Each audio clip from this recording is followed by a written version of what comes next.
बिस्मिल्लाहिर्रहमानिर्रहीम। अस्सलाम वालेकुम। बाइपरजॉय, बाइपरजॉय कुछ लोग बोलते हैं, बिपरजॉय कुछ लोग बोलते हैं, बाइपरजॉय। ये बेसिकली बिपरजॉय है, इसके हवाले से हम बात करते हैं। बिपरजॉय क्या है? ये एक समुद्री तूफ़ान। समुद्री तूफ़ान कैसे बनते हैं? जब समंदर में 50 मीटर्स की डेप्थ में टेम्परेचर 26.5 या इससे ज़्यादा हो जाता है, तो उसकी वजह से समंदर की नीम गर्म हवाएं ऊपर की तरफ उठने लग जाती हैं। तो जब वो हवाएं ऊपर की तरफ उठने लग जाती है तो उनका दर्जे हरारत कम हो जाता है, जिसकी वजह से वो बादल बन जाते हैं।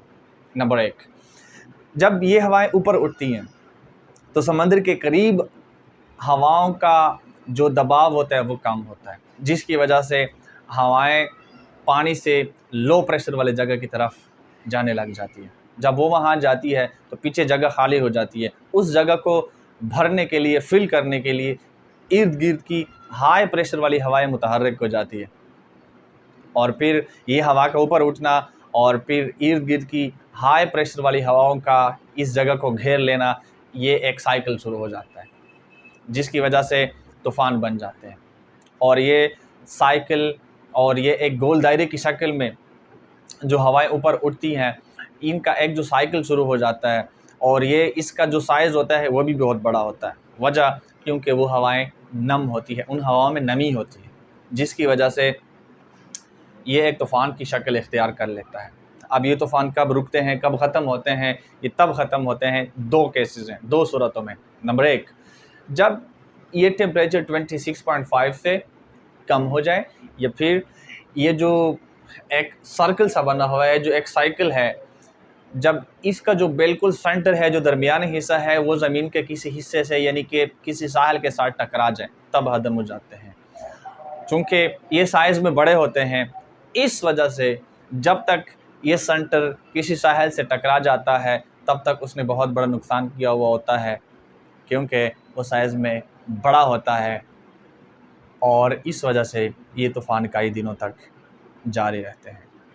बअल्फ़ाज़ दीगर, हर साल जब मई और जून के महीनों में ज़्यादा गर्मी पड़ने लग जाती है तो बहर उक़यानूस के वस्ती हिस्से में गर्म समंदर की हवाएं ऊपर उठने लग जाती हैं और उसका दबाव कम हो जाता है, जिसकी वजह से समंदर के ठंडे हिस्सों से उठने वाली हवा उस कम दबाव वाली हवा की जगह को घेरने लग जाती हैं, जिसको एक आमतौर पर टर्म जिसके लिए इस्तेमाल की जाती है, जिसको हम बोलते हैं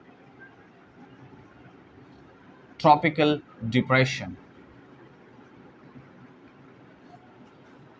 बअल्फ़ाज़ दीगर, हर साल जब मई और जून के महीनों में ज़्यादा गर्मी पड़ने लग जाती है तो बहर उक़यानूस के वस्ती हिस्से में गर्म समंदर की हवाएं ऊपर उठने लग जाती हैं और उसका दबाव कम हो जाता है, जिसकी वजह से समंदर के ठंडे हिस्सों से उठने वाली हवा उस कम दबाव वाली हवा की जगह को घेरने लग जाती हैं, जिसको एक आमतौर पर टर्म जिसके लिए इस्तेमाल की जाती है, जिसको हम बोलते हैं ट्रॉपिकल डिप्रेशन। इसके अलावा फिर ये 62 किलोमीटर्स पर आवर की रफ्तार से चलने वाली हवाएं और समंदर की तरफ से उठने वाली जो भाप है वो मिल जाते हैं आपस में, और उनसे बादल बन जाते हैं, जिनके लिए फिर एक और टर्म का नाम जो है वो टर्म यूज़ की जाती है, जिसको हम बोलते हैं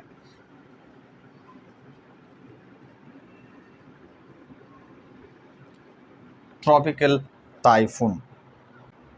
जब ये ट्रॉपिकल टाइफून बन जाता है तो इधर हमारी नज़र से एक और चीज़ गुजर जाती है, जिसको हम बिल्कुल तूफ़ान की आंख का नाम देते हैं। मीन्स अभी थोड़ी देर पहले हमने बात की कि तूफ़ान का जो एक वो सर्कल सा बना होता है, जो ऊपर हवाएं उठती हैं, उसका जो सर्कल सा बना होता है, उसके सेंटर को हम बोलते हैं कि ये तूफ़ान की आंख है।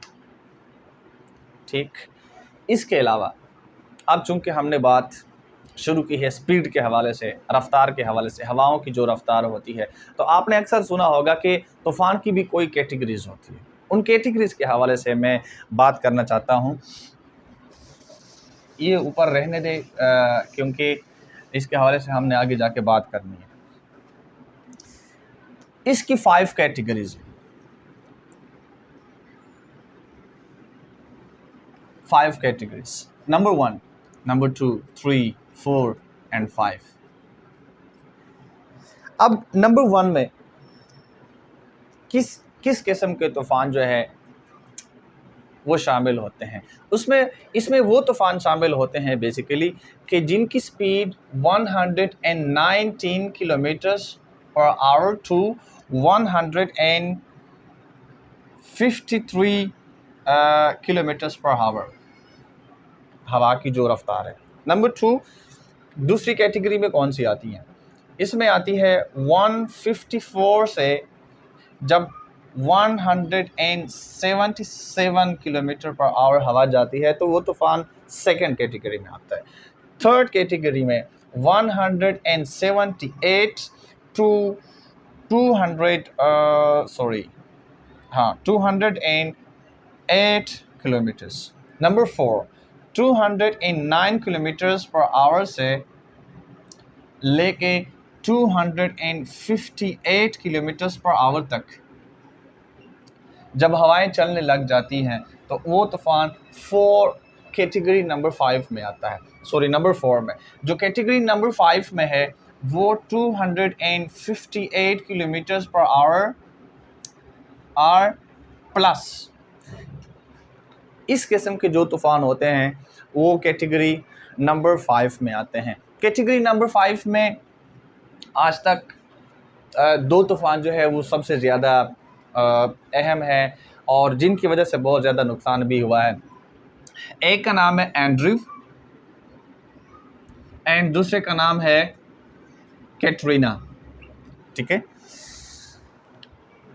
Katrina and Andrew. अब रिसेंटली कैटरीना की वजह से बहुत ज़्यादा नुकसान हुआ था। ठीक है, वो इंडिया वाली कैटरीना कैफ की बात नहीं कर रहा हूँ। अब जब नामों की हमने बात की है तो इसके लिए मैं कुछ और भी चीज़ें यहाँ पर ऐड करना चाहता हूँ ताकि आपको सही से पता चले। इसमें बेसिकली ये है कि जो समुद्री तूफ़ानों को नाम दिए जाते हैं ये एक इदारा है और उस इदारे के अंडर कुछ और भी फादर इंस्टीट्यूशंस है कि वो काम करते हैं और उसका जो मेन इदारा है बेसिकली उसको नाम दिया जाता है WMO, means world meteorological organisation. अब इसके अंडर कुछ और भी इदारे हैं, वो रीजनल इदारे हैं, वो काम करते हैं कि जिनमें 6 इदारों को नाम दिया जाता है बेसिकली RSMCs। RSMC क्या है? Regional specialised meteorological centres. और उसके अलावा 5 कुछ और इदारे हैं जिनको नाम दिया जाता है basically RISWC and it basically stands for regional tropical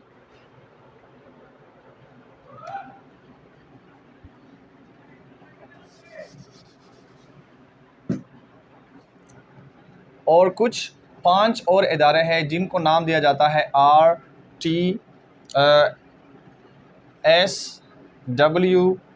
and it stand for regional tropical storm warning centres.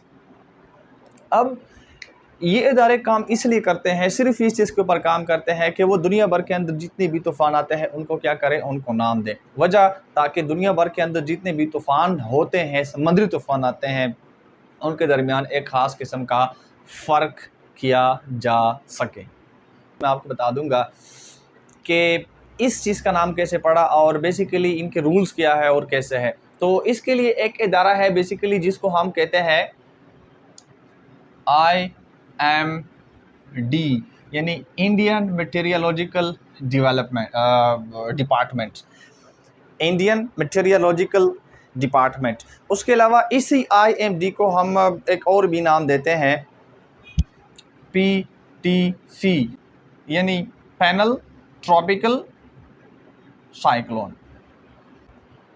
इस इंडियन मेट्रोलॉजिकल डिपार्टमेंट और पीटीसी में कुछ ममालिक शामिल हैं और basically the number of those countries is 13। अब उसके अंदर कौन कौन से कंट्रीज शामिल है, कौन कौन से ममालिक शामिल है, वो मैं आपको बताता हूँ। उनमें बेसिकली शामिल है भारत है, पाकिस्तान है, Bangladesh, Oman, Iran, Myanmar, Maldives, Qatar, Sri Lanka, Saudi Arab, UAE, Thailand और यमन। ये कुछ कंट्रीज़ है कि जिनके अंदर इस IMD के अंदर वो शामिल है और इनकी एक जिम्मेदारी है कि वो इस एरिया के अंदर, ठीक है, इस एरिया के अंदर जितने भी तूफ़ान आते हैं वो उनको क्या देंगे, नाम देंगे। इसके बरक्स मैं आपको बताता हूँ कि ये जो लोग हैं ना, ये जो IMD है, ये वाला डिपार्टमेंट है, ये जब भी कोई नाम देंगे तो इनका नाम सिर्फ़ और सिर्फ इनके नाम का जो इतलाक़ होगा वो बहरे हिंद में, और उसके बाद जो साउथ पैसिफिक रीजन है इनके अंदर जितने साइक्लोन्स आएंगे, जो समुद्री तूफ़ान आएंगे, तो इनका नाम यानी IMD का दिया हुआ नाम सिर्फ इन जगहों के ऊपर अप्लाई होगा। अब बात सुनो, जब इससे पहले भी बहुत सारे नाम दिए गए थे, उसके हवाले से अभी हम जाके बात कर लेंगे इंशाल्लाह। 2 मिनट्स में हम ख़त्म करते हैं।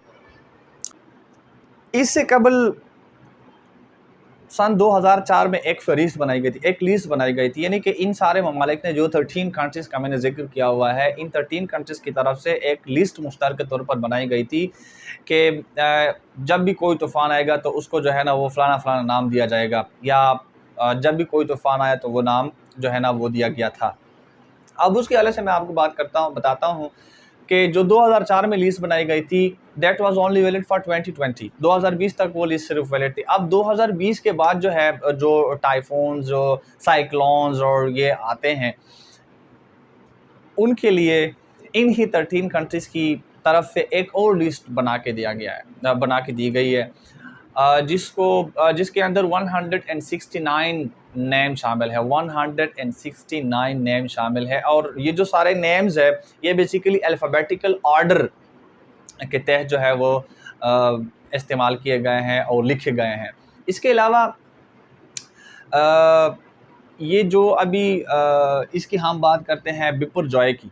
जो बिपुरजॉय है, इससे पहले एक फास्ट लिस्ट जो है वो ख़त्म हो गई है, ठीक है, और उसके जो नाम है वो तूफ़ानों को दिए गए हैं। अब इसके अंदर एक बात यह है कि जो नाम किसी एक दफ़ा एक तूफ़ान के लिए इस्तेमाल किया जाएगा, वही नाम दोबारा इस्तेमाल नहीं किया जा सकता, नंबर 1। अब दूसरी बात यह है कि जैसे ये बिपुरजॉय आया हुआ है, तो ये सेकंड लिस्ट का पहला नाम है जो कि इस समुद्री तूफ़ान को दिया गया है। और उस लिस्ट के कुछ मैं आपको नाम बताता चलूँ कि जिसके अंदर नसारगा, गाटी, निवार, बोरपोवी, टाकटाई, याज, गुलाब। ये गुलाब जो है वो पाकिस्तान की तरफ से दिया गया है नाम था। अभी पिछले अरसे में एक तूफ़ान बड़ा गुजर गया था जिसकी वजह से कुछ नुकसान भी हो गया था। उसके बाद शाहीन, जवाद, असानी, सतरंग, बेंडुस और मूछा, ये कुछ तूफ़ानों के नाम है जो लिस्ट नंबर 1 में जो है ना इस IMD की तरफ से जो लिस्ट दी गई है, उसकी जो पहली लिस्ट है, जो पहली फहरिस्त है वो ख़त्म हो गई। अब सेकंड लिस्ट में ये जो बिपुरजॉय है, ये उसका पहला जो है नाम है, और ये बिपुरजॉय बेसिकली बांग्लादेश की तरफ से है, बंगाल की तरफ ये नाम दिया गया है। और ये जो बिपुरजॉय है ये बेसिकली एक संस्कृत ज़ुबान के एक लफ्ज़ है, वेस्पर्नेन के लफ्ज़ से ये माखूज़ है कि जिसका मतलब होता है बेकाबू होना, काबू से बाहर होना, बिखर जाना, और उसके बाद जो है ग़ज़बनाक हो जाना, उछलना, कूद कर ऊंचा जाके ना उछलना। तो इसका मतलब ये होता है, यानी कि बेसिकली तबाही, एक कुदरती आफ़त इसका बेसिकली मतलब होता है। तो इस वजह से जो है ना इसको एक नाम दिया गया है।